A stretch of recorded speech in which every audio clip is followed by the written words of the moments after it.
जय जगन्नाथ सांग मैंने आज आम गोटे हेल्दी ब्रेकफास्ट बनवा जोटा हूँ लाउ पराठा। लाउटा पेट ପାଇଁ कि भल जो आमर गैस बा एसिडिटी कन्स्टिपेशन सबुथि कि आम लाउटा आम हेल्थ हितकारक। प्रथम लाउटा को आनी छोट छोट पीस के काटिदेबा।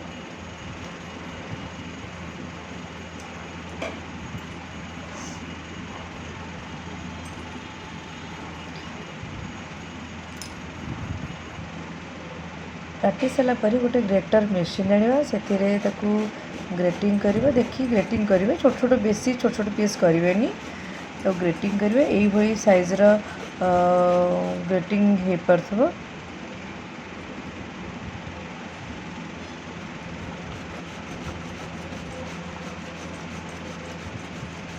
सब देखुए आप कषि लाउ आने जोटा कि पाकड़ लाउ गुड़ा मानने भल हो पारनि स्वाद भी लगे। तापर आम तो ग्रेटिंग कर सारापर से किसी लुण पकईकि गोलैकि किसी समय तक घोड़े रखीदे जहाँकि लुण लाउर पानीटा को बाहर कर दिए। किसी समय पर ताकू बाहर करी लाउर पानीटा को अलग करवा। आमर लाउर पानी अलग हो गला तापर आम लाउरे हलदी गुंड लंका गुंड जीरा गुंड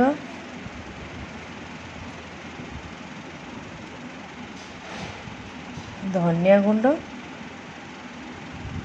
ओके पियाज पियाज छोट छोट पीस कर काटिक रखिथे ताको पियाज धनिया पत्र पकई ताको भल भाव गोले नवा। तापर आम आउ गोटे पात्र रे किसी अटा नवा 3 स्पून अटा नेले आम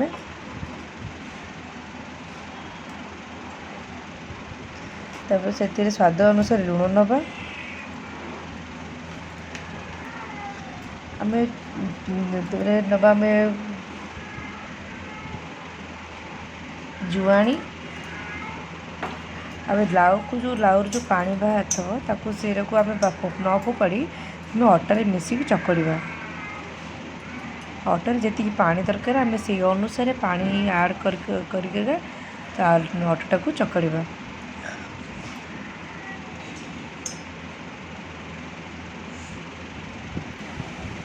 अटाटा सॉफ्ट है पर्यंत आपण चकड़ी पारे।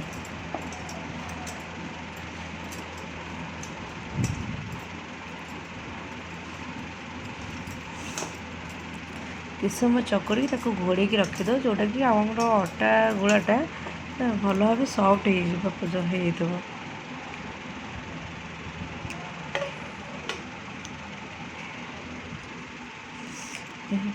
तापर आउ भल से चकड़ी देवा किस समय पर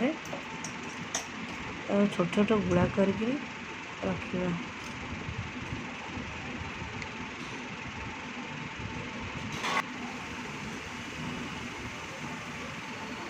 गुड़ा कर सारापर आम अटाटा जो गुड़ा आम करते आने अटा आम पिठा करे पिठा साइज गढ़ा ता मझे आम जो स्टफिंग करने रखी थे लाउ को मझे दबा।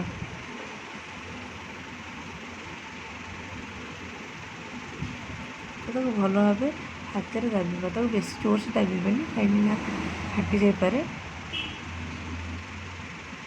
धीरे धीरे हाथ में दाबिक आम रुटी जमी बेला हुए बेलना काटी पड़ी रुटी बेलला भाया बेल धीरे धीरे बेलिया कि धीरे धीरे अटा देकी धीरे धीरे बेलिया।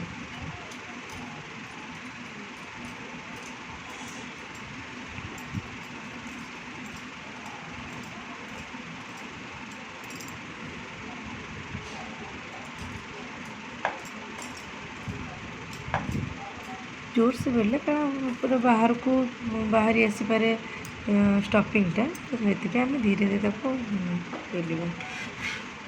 तो गोटे तावे सेकिवा